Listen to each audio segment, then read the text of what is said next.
Welcome to the Intern Whisperer Live, the show all about the future of work. Today's guest is John McCarthy and Thiago Souza, who is also with FitMeIn now. Welcome, John and Thiago. How are you guys? Good morning.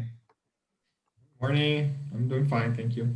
So what's really interesting is that Thiago is in Brazil, so you guys are working and remotely. How awesome is that? Yes, that's working. I like to work like remotely. We can do that. Super good. So our show is about education, innovation in business, and the future of industries and jobs. So we're going to start with, what is your educational background? I'm going to go to John first and then to you, Thiago. So John, tell us about your background. Well, I have a bachelor's degree from State University of New York at Binghamton, and I have a doctor of chiropractic from Palmer College in Iowa. I've heard of Palmer. Yes. Yeah, So, it's a well-known school. Yeah, it is. Yes. So you chose chiropractic for what reason? Well, I was rear-ended on my motorcycle and I had left sciatic pain. So I went to the hospital after the accident, and for 2 weeks they treated me with muscle relaxers and physical therapy, and I knew enough to be dangerous as a pre-med student. So I can remember asking the orthopedic surgeon, different questions about studies that I should have, maybe a CAT scan, and it was pre-MRI. MRIs came out in 1986, and this was in 1981, so that wasn't an option, but there were myelograms and other things. And I can remember him rolling his eyes, like, be quiet, I have this, I'm the expert, a professional, and you're not, so just do as I say. So a friend of mine visited me in the hospital, and his dad was a chiropractor. Short story, I went to him. I felt significantly better after the first treatment, and then I started looking at his lifestyle and his practice and thought, oh, I could do this. And so I continued my care, and he went to Palmer in Iowa, and so I took his advice and went to school there, and I graduated in 1986, and here I am. So it's been a good ride. So Thiago, how about you? You have a really interesting story also, just like John. What's your story? So I started my graduation at a university in 2000, but my major was law. And back then, like most of my friends, they were pursuing majors in law, and they wanted to become lawyers, judges, and so on. And then I followed that path. I liked doing it, like it was really interesting. It was a good profession. But since I graduated, like in 2004, I started learning more about coding, and I had to make a big decision for me. And here in Brazil is very different from how things work there. I know lawyers make a lot of money there, but it's the opposite here. You don't make a lot of money, you make little money, and it takes like forever. Like for you to win a case here, it takes like 15 years. And I had said, well, will I be willing to wait for 15 years to start receiving payments from my customers? No, I don't think so. So I said, oh, what else could I do? And like back then, 2004, like the internet was booming. And I said, oh, I like computers. I like to code. I had some interest in that field. So I started learning by myself. I didn't go to a school for learning how to code. Back then, right now you have YouTube. You can watch everything on YouTube, like full courses on YouTube.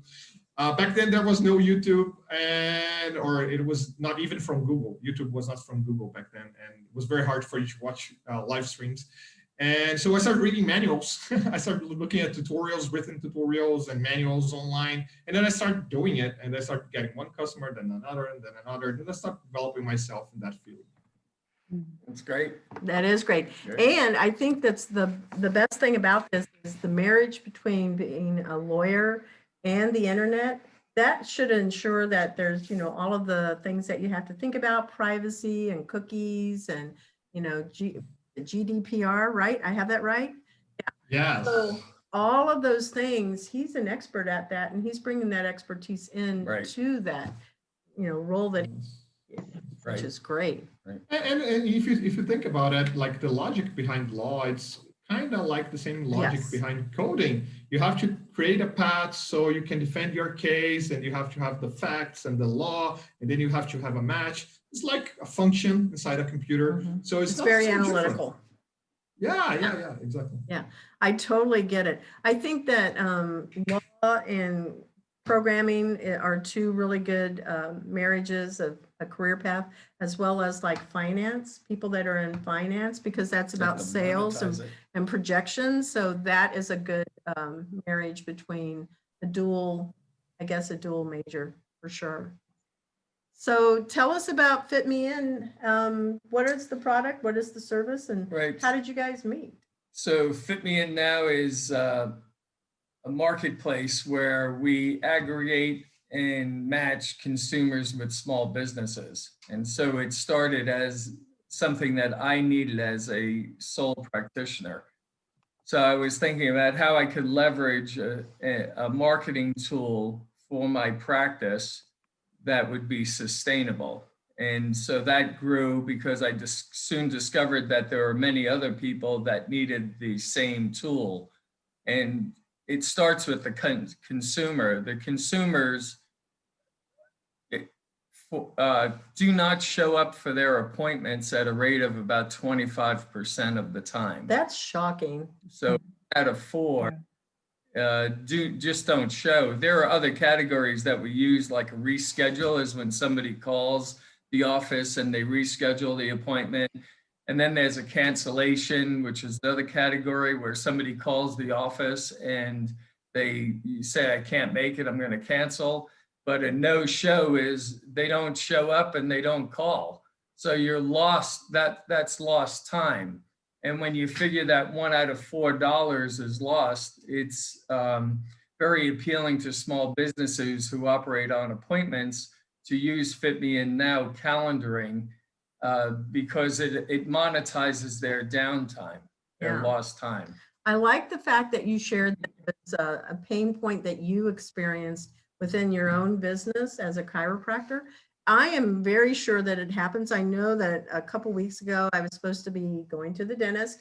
I was 10 minutes late. I called them and said, okay, I'm going to be 10 minutes late. They said, well, we're going to have to reschedule you because we can't do it right now. We don't have enough time to flip the room and all of this.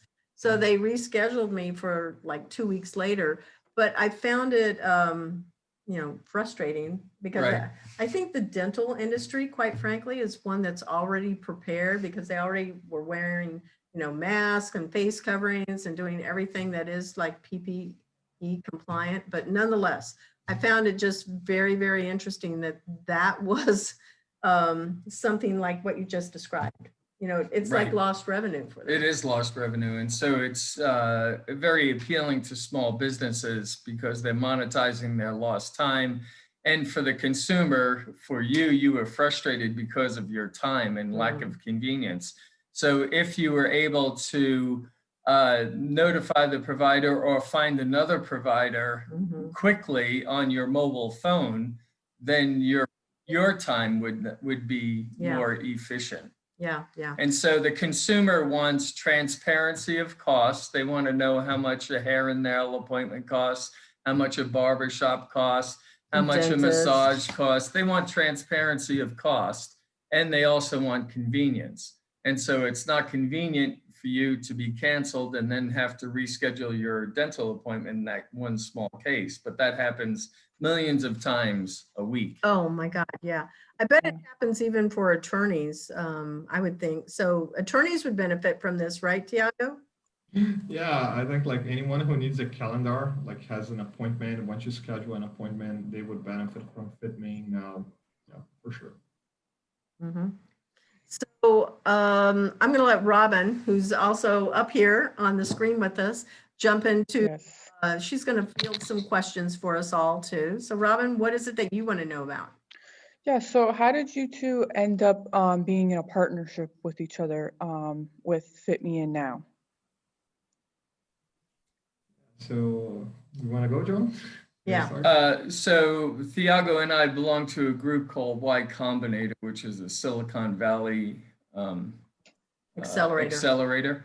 And so I know that Isabella graduated from that program.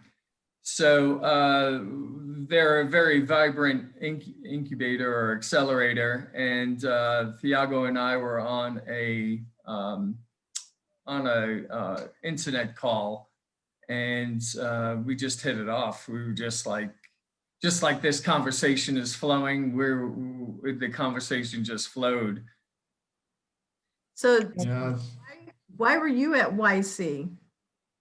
Me? Yeah, were you looking to connect with other businesses or? So we were like, I was working, I had my business here in Brazil, and I was joining to see if I could leverage something from the program that they were offering. And then we had like a group session. We had like every week, we have like a group session with 4 people from 4 different business. And I was working back then at integrating business. So if you had one business that needed an integration with another one in terms of software, I was trying to create something to connect both business. And then I heard John's story, and I said, oh, I know many people who try to do what John is trying to do. And I have seen them failing over and over. And the reason they were failing is because they were not integrating calendar and other to a software, and they were just trying to create another software separated from what the customers were using, the business were using. And then I said, look, now I think it would be great to join the project with John, because I think I can bring to him the piece that is missing, and I can make his project work. And then we start talking about it, and he said, yeah, that's exactly what we need. And then we start working together, and it started flowing, like he said. I had not thought about going to YC to look for another team member to be on my team. So I find that really smart that it happened that way, honestly. There was when I was in YC, I was in a group. I was in charge of my own. Let me just take a step back. YC had offered $1 million grant, and they were going to go and give 10 companies. Was it $1 million? Yeah, I think no. It was 100,000, and they were going to give 10 companies $10,000 each. That was what it was. So they were splitting it up. People had to apply. Everybody was competing. I got in, and then because they had so much response, there was a YC person, a mentor, somebody that could help facilitate a group of people, because we were all put into, if you will, like a cohort. And then as that happened, they didn't have enough mentors. So I ended up being the person in charge of my cohort group. And I got to know all of those companies. We were connecting on LinkedIn. And there is actually one company, they got funding. They weren't funded through YC, but they did get funding. And they were changing how people go to school, like K through 12, honestly, so that it was more of in the cloud virtual. And they have just taken off like crazy during COVID. Right. So, those are the things that you can look for also, is how can you collaborate with other companies, not just even pick up a team member. That's awesome. Right. Yeah, super good. I liked YC, and I see, Thiago, that you have this entrepreneur spirit. So that's excellent also. You're a smart attorney and programmer. Yeah. That is super, super good.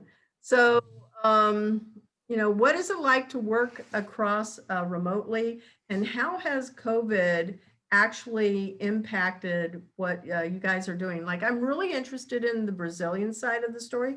Is it okay if we let him go first? Of course. Thank you. So there's a lot of talent here in Brazil, and it's a cheap talent. Like one top dev here, like a reasonably good dev here, can cost like half of the minimum wage of a US salary. So are you saying like an $80,000 person would be 40 over there? No, it would cost like $1,000. One person that would cost $5,000-$6,000 there a month would cost $1,000 here. Oh, I was thinking annual salary. So wow, that's like 12,000. So instead of, it would cost like something like 12K a year. Wow. in And that's dollars. like what level of programming? Is that senior level even? No, a senior guy would cost twice as that, like 24K. And a senior guy in the US would cost 75K or more than that. In the Silicon Valley, it would be like 100, 125K. And you I could did get the not know same that. quality, if not better than that, for 1/6 of the price. And so there's a lot of devs, people just switching here. There's a lot of people that I have been meeting for the past months. They're just learning how to code. And you don't need to go to to do a 4-year graduation for that. Look, graduating for engineering, it's great, it's awesome. Don't stop doing it. It's just that you can learn a lot of things by yourself, and you can see them online, and graduation will help that, and it will help you even get a bigger salary. But then there's a lot of people doing that because there's a lot of companies hiring Brazilians. And so for me, now answering your other question, so that's the market here. We have a lot of guys learning how to code just because it's paying a lot and they are very good. The quality is really good. Same level that you would get from an American dev. And the other question is, what COVID has changed for me? Look, I have been working remotely. Before that, I tried to open a small office, but like for 10 years, I had like just one customer who went there. Because when you provide service, you go to the person doesn't come to you. So, so I said, okay, after 10 years paying for an office space here, even if it's not that much, but why I couldn't just work from home, because nobody goes there. And then I have switched it in 2018 or 17, I switched to work from home. And so for me personally, it hasn't changed much, because if you work with web apps and web development and stuff like that, that does not require infrastructure for you to be physically present, then it doesn't change a lot. And actually, you have to learn how to work from home. Of course, if you have a dog, if you have children, if you have family, you have to organize your life properly so you're not disturbed and normal issues. But for devs, that worked really well, and sometimes you can work at midnight, and even you don't have to have like a fixed schedule. Like you don't have to start at 8 a.m. and then work until 6 p.m. No, you can start at 6 p.m. and go work until 2 a.m. Some people, I know many friends who like that. They just like being in a quiet environment early in the morning and late at night. And they like to work that time, and it works. And if you're living in Indonesia and India, and you probably will be working at that time, it would even be early morning in the US and normal business hours in the US. So there's this match too. Mm-hmm. There's a lot of benefit to it because of the time differences. If you work with people in India or the Ukraine, they're working when you're sleeping. So your company could be operating 24 hours a day. And this in radiology, we had our MRIs read in Australia. So we're sleeping, they're reading our MRIs. We come back in the morning and the MRI report is on the desk. So there's benefit to that. One thing that about 4 hours difference time frames, but ahead or behind? Ahead. The one key thing is communication, and so communication is very free flowing between myself and Thiago.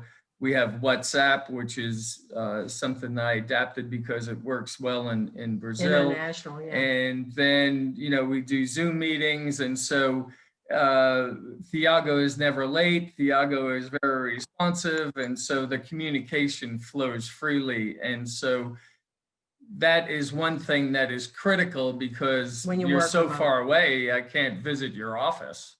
Right. Right. Communication, I would add to that, because that's critical.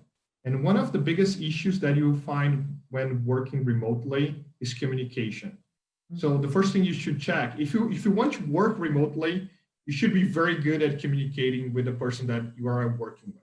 Yeah. Because and sometimes the level of English, the proficiency in English is very problematic.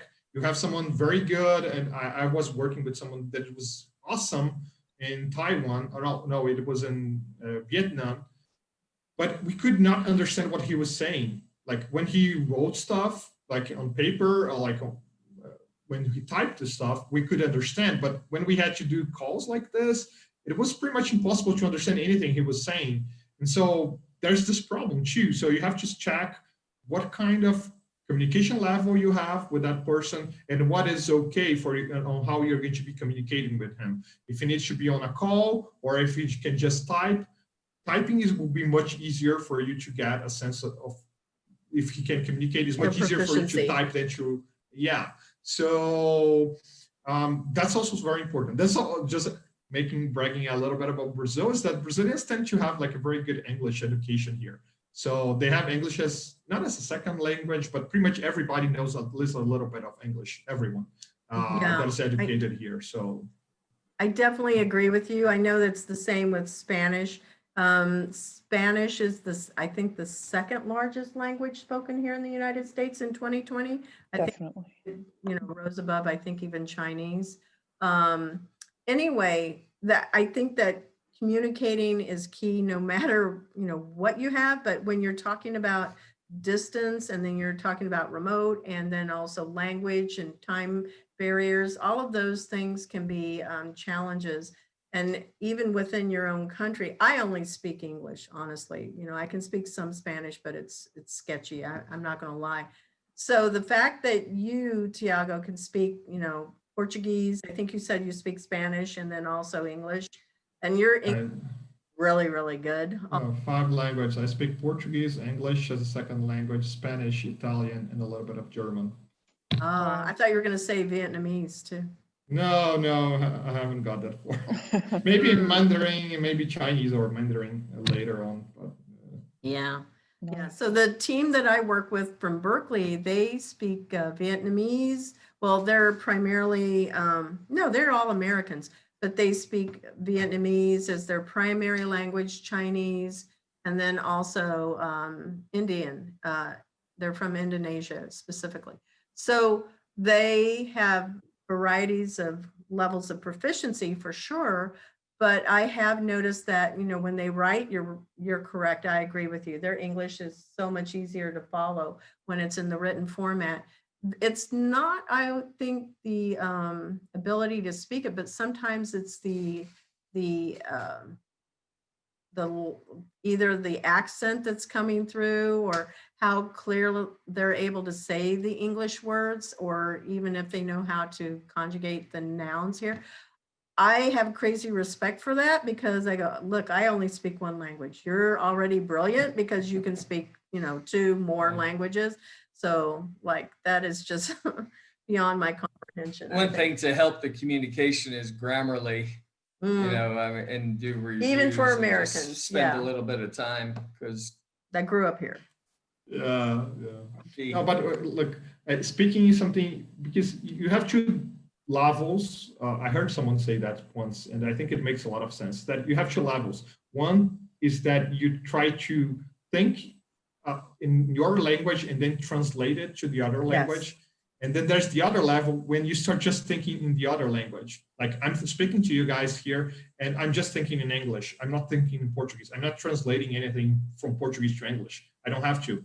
And once you reach that level, then you can fully communicate and you're fluent and then things work really well. I agree. Okay. The other thing that you guys said, well, that you have stressed, and I also heard John say, is time management. Being able to manage your time, because you said always on time, and that is key, because being able to deliver, especially in either game production or software production, it can typically run into overtime. So when you have a developer that can hit those milestones and those deadlines, anybody that hits deadlines is like, they're worth their weight in gold. You don't want to lose them because they know how to manage their time.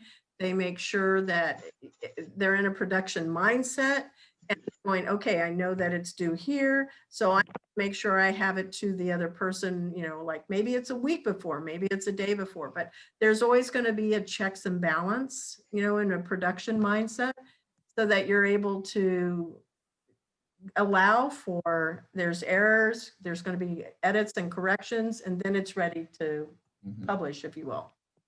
I think that you just be respectful of other people's time and maybe consider them as your customer. Oh, yeah. So- Internally. You're right. Yeah. Right. I mean, everybody's your customer. And then you don't want to waste their time because they have a certain workflow and you have a certain workflow, and it just makes it easy. You also have to mitigate all of that because you realize that things happen.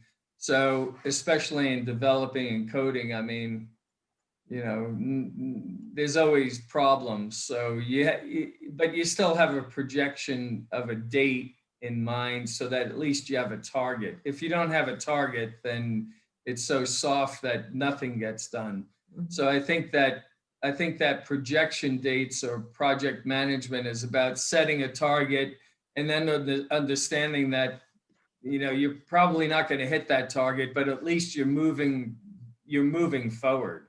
Mhm. I agree. In Y Combinator, they say if you can improve your product 10% every week. Yeah, I do remember that. Yeah, because they gave us a little guide, and every week we had to give a report as to where we were in the moving the product forward. Yeah. Always, yeah. So just as long Something that we're doing and regarding that is that we have like one call every Monday, and just to talk about what we're going to be doing for the week, what are the goals. And it's like a short call, like 20 minutes. Sometimes it can take longer than that if it devolves into discussions about something, but it's just like a checkpoint. So you're always getting updated about everything that's going on, and you can discuss deadlines and goals for the week, and then review what has been done, what needs to be improved. And I think that's very helpful for you to keep track of stuff. Yeah. keeps enthusiasm. Mhm. Well, and it's like dancing, right? You know, you're making sure that everybody that's doing that dance together, whether it's 2 people or 10 people, you know, we're all on the same page. We understand what our part is in this dance, if you will, to make sure that we hit that goal. Yeah. And just as long as you're improving, you know, 10% is a nice number. If you improve 10% in 10 weeks, you're 100% improved Mhm, mhm. in theory. So when does this product launch, guys? So what we were discussing is that we're in a transition inside because there was some guys working, and then I'm switching into working as a dev there, as a CTO. So we're still on this transition. So we're just fixing some bugs on the platform. So hopefully, John, if not wrong, it's January, by the end of January or by the end of February, to have like either of January. That's what we were discussing yesterday, right? Mhm. So the Avalon Park Group building should open in February. February 1. And so that's our target date. It would be nice to launch when they launch. That would be, yeah. So Yeah. A lot of businesses in there that could potentially be the clients, and everybody would be benefiting. right. There's a lot of collaboration to be had. So that's really good. I like that goal. Yeah. Mhm. Makes sense. Yeah. We're doing some very interesting thing. The calendaring for the business, once it's implemented, we will just be sending them patients. Very Is that nice. correct? Am I correct in saying that, Thiago? Yeah. So we just need to fix these bugs, and this is the things that are worrying me. And my wife already learned that. I'm married, and sometimes when you set some goals, bugs are very tricky stuff. When problems happen, like if you have, let me share it with you just something very quickly. When you're doing like a piece of paper and there's like a mistake there. Oh, I didn't put like a punctuation somewhere. Okay, there's a mistake there. You can fix that. It's totally fine. There's no big deal. Someone will read and say, oh, there's a mistake here. There's a word missing. But on software, it's different game. If there's one little thing that is not there and should be there, then things don't work at all. And then you have to revise everything as many times as necessary until you fix it. And sometimes you can fix it very quickly. It's very easy to pinpoint where the problem is. And sometimes it can take and drag and becomes like a nightmare. And so we try to set up goals for bug fixing, but it's very hard because sometimes those bugs can be tricky and you think you're going to be solving like in 1 day or 2 days or 3 days, then it can take longer. So now we're bringing even more people to help us solve those bugs that were bugging us. And now we think we can meet that deadline that John established. I think that what you're doing is you're educating me as to what to expect, because we're launching our with the matching of the algorithm and being able to get, employers and students all launched and into their profiles and looking at their dashboards. You're helping me to know what to expect. That's what I am right now, is that there will be, and I fully expect that, because I'm sitting here going, oh, I know there's going to be problems, because we've tested, but we don't have, tons of people testing it. We have people that go, well, this is how it's supposed to work. And Right. so they're not the real customers in that sense to me. They already interact with it. They know what it's supposed to be. Yeah, and you have to be ready to make change. And one of the good things about being in a startup is that you are more agile than a big, large corporation. Yeah. And you can be closer to your customer. You can talk to them. You can see them live, what they are doing, how they are interacting with your product, and collect instant feedback from them, and then adjust. Airbnb, they did that. That's one of the mottos from Y Combinator, is that do things that do not scale. One thing that not a lot of people know, is that when Airbnb started, nobody believed them, including the Y Combinator guys. And they said, oh, you guys need to understand what's going on with your product. So they disguised themselves as marketing guys, not from Airbnb contractors. They went to one apartment guy, a landlord, and said, let me take some pictures of your apartment. And while they were taking pictures, they were inquiring what was working and what was not working on the platform. And then they start fixing it. And in 1 week they fixed it, and then they start improving. And I think that's really amazing about startups. And that's what we're doing at FitMeIn now. Yeah. The key word is agile. Yeah.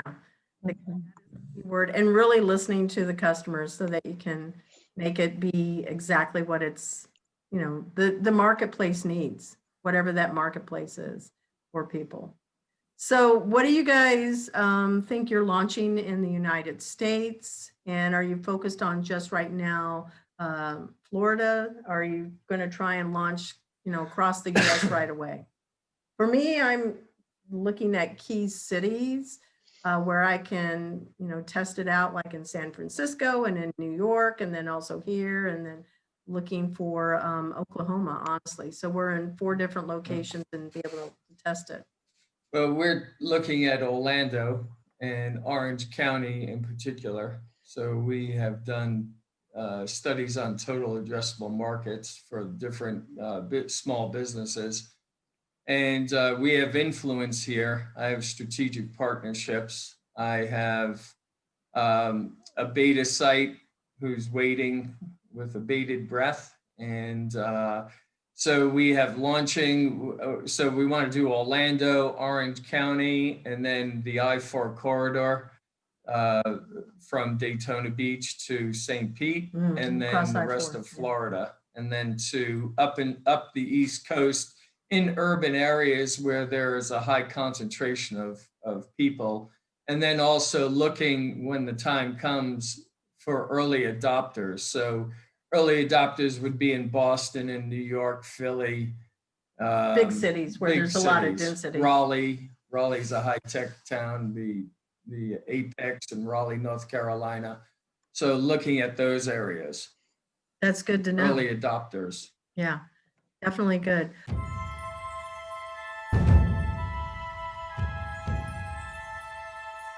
Nobody was expecting COVID to impact our economy, right? Globally, the way that it has. But what happens if the grid goes down, and we're not online? That could be a possibility 5 years, 10 years from now. What happens if, obviously they have everything about COVID is under check, something else pops up. But what do you think the economy is going to be like? And how do you think that's impacting jobs and the expansion of your product? What do you think, John? I don't have that very long term, but I can see, you know, in maybe 5 years that, you know, things are more electronically serviced. Certainly, I think that calendaring isn't going to go away. People are still going to operate on appointments, and the consumer wants convenience and transparency of cost. So I only see growth there I agree. and more efficiencies. So, you know, it's kind of green in that, you know, we're not using paper calendars. We are, you know, maybe more efficient with our driving and going to appointments, because you're only going to go to an appointment that you know that you have, or that's convenient for your time schedule. So there'll be less time spent on the phone calling for appointments. It'll be more efficient use of the consumer's time. It'll be more efficient use of gas and petroleum to get to the location, Or because electricity, or- right? right, So you electricity. may not be on So gas. I think that it's there, that it's green in those senses, and I think that it's just going to be embraced by the consumer and the small business, because it's very efficient for both. What about you, Thiago? How about let's throw in a plug on the legal aspects. What do you think? I had actually heard this as a statistic. In the United States, there is for every 10,000 people, there is one attorney for every 10,000 people. So there's supposed to be attorneys in the United States, but in other countries, not as many. So what do you think the forecast is for legal representation? What areas, subject areas of law might be more in demand? But then let's also flip it over on the side of programming. Okay, so my view on this legal stuff is that there's a trend that was before the COVID pandemic, which is people are not so much willing to go to court anymore. Like formal court procedures, they take too long. And this affects especially employment contracts. Right now, most employment contracts, they are not, if you have a problem with your employee or your employer, you don't go to court. They have like this private arbitration courts, which is more private, and it's faster, it's cheaper. So I think this process is changing. This governance, this public governance system is suffering some change. It has been happening before COVID, and now it has been accelerating. So I see that there will be more need for lawyers and legal agents, not so much for the public court, but more for new forms of solving problems. So I think there will be a disruption soon, like in 5 years. I think that we'll be seeing this more evident, becoming more evident by the day. And so I think if you want to pursue a legal career, I think it's a good thing. I think you can make a lot of money. You already make a lot of money in the US. But I think there's many new markets opening for this kind of things that were just for the public court, now for private. And now regarding coding, the first trend that we have seen, and this, like, people are leaving the Bay Area. So many companies, like top companies, Facebook, Netflix, Uber, and this is generic, not just for coding, but for a lot of areas, different areas out there, is that people realize that you don't have to have like 1,000 workers in just one place. You can have them in multiple places, and perhaps they can live like in rural Oklahoma or Missouri, and they can code the same as well as someone living in the Bay Area. But the cost for someone living in Missouri is way less than the one living in the Bay Area. Bay Area is very expensive. And so you have seen a lot of outflux from people moving from there, and they have even been changing the package that they have for employees. They have levels. The salary that you get from those big startup, big companies, is that depends on where you live. And some people are moving to Florida, they're moving to Texas, North Carolina, and many other places, and they have different pays for working remotely. And this is a trend that's not going to go away. And I think the last thing that I can add to that is that what I see is that companies are realizing that you don't have to have all people concentrated in one place. They can be living in Virgin Samoas or some island in the Pacific and working for you and with the same quality. It can be, it's just, and they have better quality of life. And you don't have to commute for 1 hour. Your employee will be living a better life and they have better quality of life. And that also brings something else. And that's the last thing I want to reach, is that I think companies will be more decentralized. It's not just one thing in one place, but also companies will start downsizing in the sense that I don't have to have like 1,000 works to do this job because they're not here, they're outside. So what's core to my business? I believe that we're going to be having more connections between companies. So outsourcing of parts that are not essential for the business. So outsourcing, I think there will be like big movement towards outsourcing even more for things that people didn't want to do before. Now they will say, oh, let's just keep the core, and everything that is not the core business, let's outsource and just send it somewhere. And I think that's I agree. So I'm going to go and push back on a couple of things, not necessarily in the negative side, I guess add additional comments. On the side of legal, obviously there's going to be more increases in privacy for sure. People are wanting to protect, their data that's being shared, because I know that anything I have, any electronic devices, I can be speaking, it's always listening in the background, it's gathering information. How I interact with things on the web or on my phone. Obviously, privacy is a really big, I think it's escalating even more now. The second side of the legal is, just like what you were saying, is where it's impacting HR.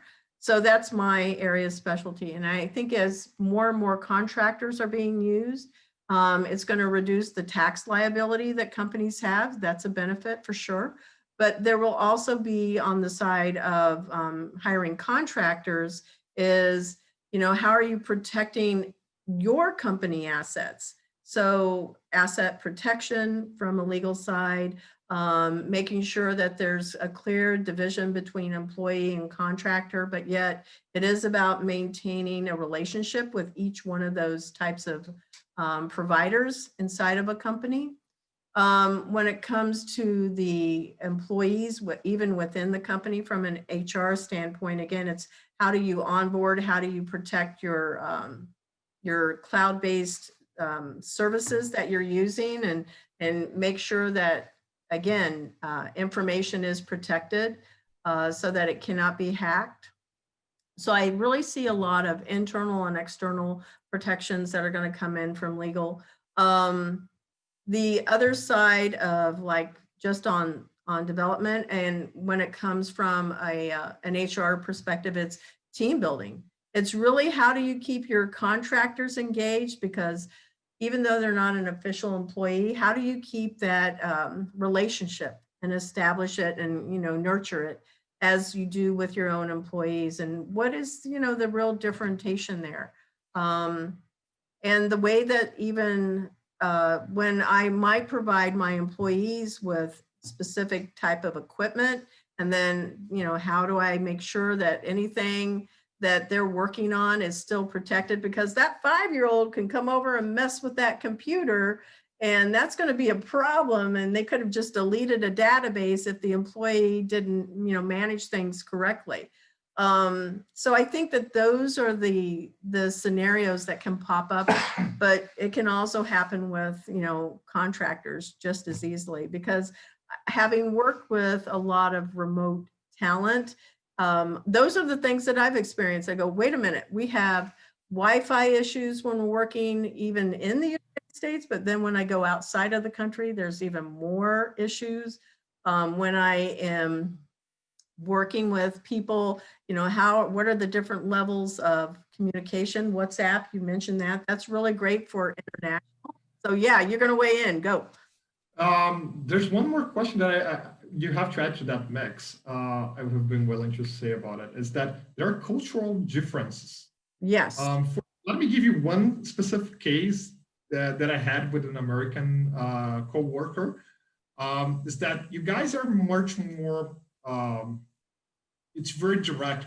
Your business relationship Oh, is you with and I them. talked about that for sure. Yeah, and the personal relationship is something different. But for most people outside the US, especially from Latino countries, Latin America, Europe, south of Europe, work's personal.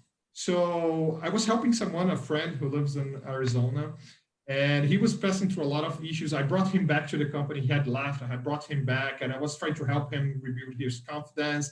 And I was doing a lot of work to make him, to be a friend and try to, yeah. And the first meeting that we had, he completely destroyed my work. Like, you were doing everything wrong. This is wrong. I said, come on, man, I'm your friend and you're destroying me. And for you Americans, that's very okay. And after the meeting, he just called me to talk about personal issues. It's like business is this way and friendship is this way. For us, there's no such thing as friendship this way. It's one thing. So Brazilians and Latinos, they deal that in different ways. And so you have to be careful and even and to address this cultural difference. And if you're talking to different parts of the world, this will be a big challenge because like Japanese people, they have a very different way of dealing with stuff. And Chinese, they have a different way. Indians, they have a different way. Brazilians, they have a different way. And if you have like a very mixed team, a diverse it can be team, a big problem because you have different people with different cultures and they're still living inside their cultures. It's different that I'm a Brazilian, but I have been living in the US for 20 years. I know how Americans work.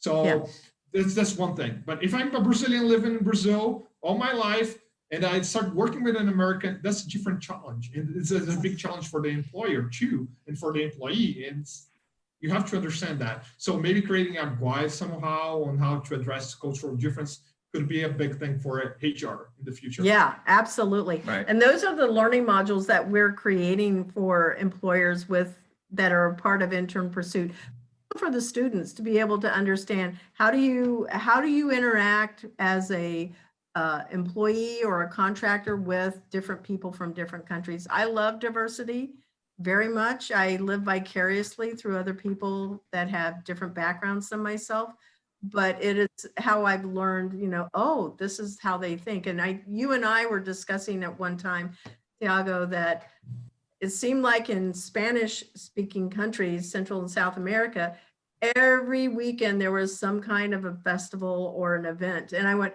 how does any work get done? It's like 3-day weeks that they're actually working 3 to 4 days. And okay, I've got to build that into my production timeline so that we actually can launch.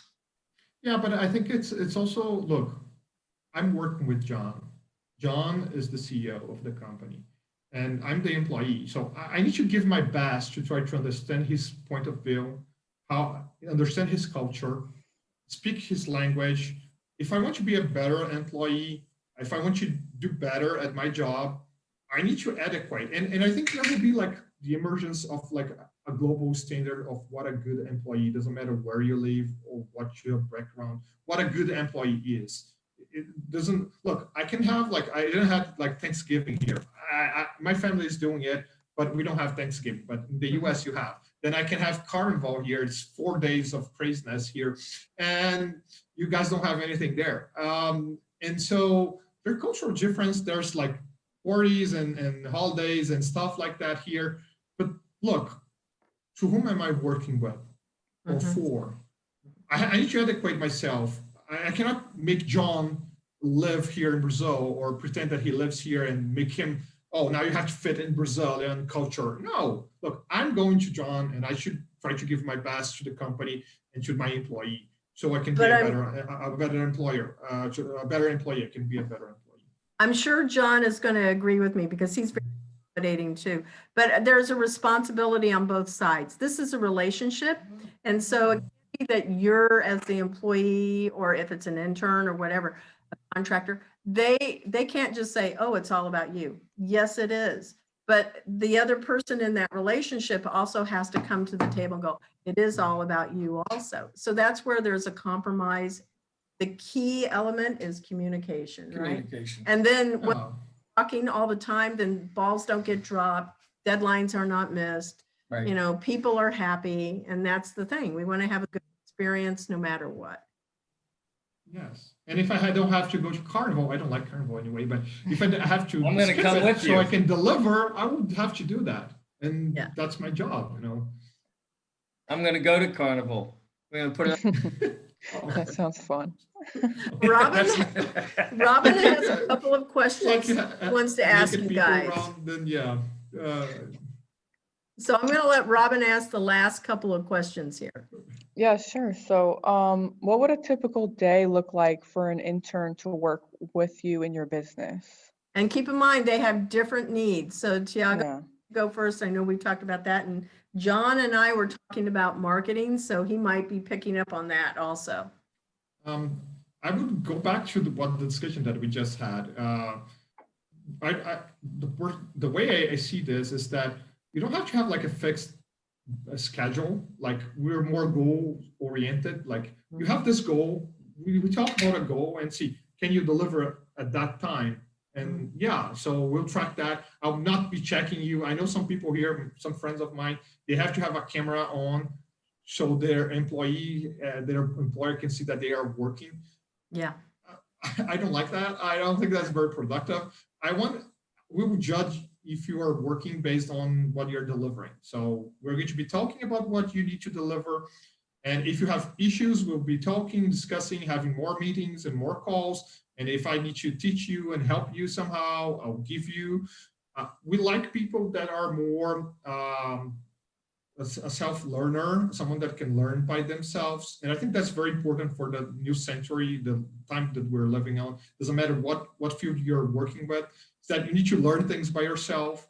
And that's very important. So if you feel that you're capable of learning things, we're not going to give you everything, but you can go after the answer. So there's a problem, find the answer. Or if there's a problem, you're not asking us the answer all the time, but you're trying to figure out the answer by yourself. I think that's very important.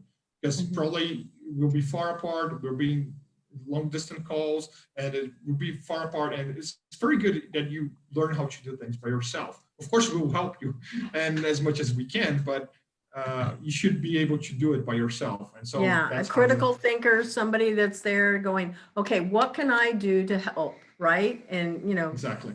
Don't ask for you to be told or ordered to do something. Of Right. course, don't do things without permission, but ask the permission, but go after it. See how you can improve it. That's also very important. How about you, John?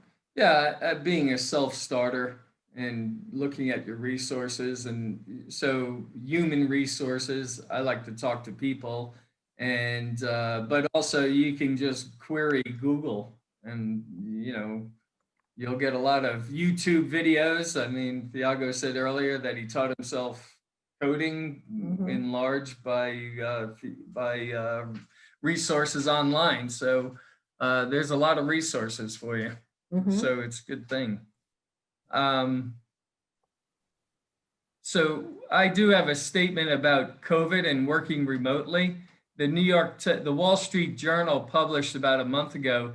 It said since beginning of the COVID, it is estimated Americans working at home spent an extra 22 million hours on their primary job each workday. My brother also works for the federal government. They have millions of employees in the US, and he said that since working remotely, the complaints of employees have dropped about 70%. Well, they're not having to deal with, oh, you're like breathing on me or whatever the issue is, right? Like, I don't like They're what not this being person said. micromanaged. Yeah. They can get the coffee when they want to get their coffee. They can pet their dog if they want to pet their dog. And so there's a lot less friction in the office. And so it's remarkable. So work production is up and complaints are down. It seems like that's the future. Yeah, and it's been told to me, I've read this also, where instead of a traditional 8-hour office day, when you're working from home, it ends up being 10 hours. People typically put in 10 hours because they're making a personal accommodations. Oh, I'm going to go do this, or I'm going to go do this, whatever. So Robin has our next question. Yes. What was the best mentoring advice you received, and who are they currently or were great mentors in your life? Yeah, John, you want to go first? Mentors. The best mentoring advice you received. Let me think about that for a minute. Okay, we'll come back to you. John, how about you? I mean, I'm sorry, not John. Thiago, how about you? There's the program here. I think you guys have it there. Is The Apprentice that Trump used to be the host there. We have the version here, the national version, and I saw the guy there. It's a very famous guy here in Brazil, and he said something that struck me in something that we touched before. That he was saying this: I want to hire someone that is a good hardware and not someone that is a good software. So I don't want you to hire someone that knows a lot, but someone that can handle a lot. Because it's very hard for you to, it's very easy for you to teach someone that is a good person something new than to make someone that knows a lot, but it's not someone that is flexible, that can relearn and do stuff to teach him something new. So I think the best advice that I can give to people right now in terms of HR is improve your personal qualities. Curiosity. So learn new things, learn how to teach yourself new skills by yourself, improve what you have or your flaws. Everyone has flaws. That's human condition. There's no person that is perfect. So you know what, like, you're not very good at delivering on time, so start working with that. So try to improve yourself. So this is something that I have taken for myself as a good mentoring, although he's not my direct mentor. But that's a good advice that I got from someone that is a very top employer here in Brazil. I agree. Yeah. So somebody that's always going to be open to feedback and not take it personal, realize it's there to help them benefit. But you have to, I'm a very direct person, very direct in my communication. And I like it when people just tell it to me straight. What is the problem? I can fix the problem, but if you don't tell it to me, I can't fix it. So that's good. What about you, John? So attitude is something like the hardware over the software. If you have the right attitude, then they can teach you the skill. So the skills can be taught. If you have the right attitude, that's the platform. Yeah, I agree. And there are things that I can't teach people. I can't teach them necessarily how to come in and solve problems. I can't teach them. I can try to teach attention to detail, but if the person isn't wired that way, it doesn't mean that it's going to be an easy flow. So, you know, there could be some resistance to that. And one of the things that I'd say to anybody when it's attention to detail, it's just slow down. Always make sure that you read things out loud, because I tend to scan. So when I slow myself down and I read something out loud, I'm absorbing what's being said more readily. And I use myself as the example because I mess up every day in my life. And I go, you're going to mess up. I already know that because I do. So, you know, let's just remember that, you know, we're here to iron sharpens iron, if you will, make each other better. I think that from the CEO, as Isabella is the CEO of her company, that if you treat other people as you would like them to treat you. Well, we're at the end of our show. I want to say thank you, John. Thank you, Thiago, for also being here today. This is great. How can people find FitMeIn, John? There's a website, fitmeinnow.com, and you can go to the Google Play Store and the App Store. Okay, so download the app. And are you guys both on LinkedIn if they want to look you up? Yes. Yes, we're both on LinkedIn. There's many homonymous people with the same name that I have, but maybe you can see by my picture that who am I? Is it Thiago de Souza? Is that how they would find you on LinkedIn? Yeah, you probably can, but it's Thiago Vinicius de Souza. Okay.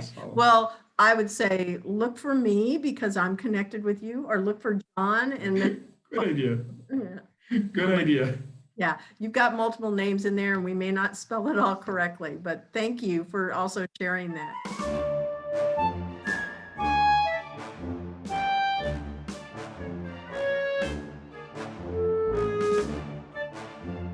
The Intern Whisperer is brought to you by Cat 5 Studios, who help you create games and videos for your training and marketing needs that are out of this world.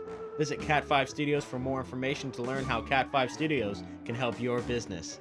Thank you, Cat 5 Studios.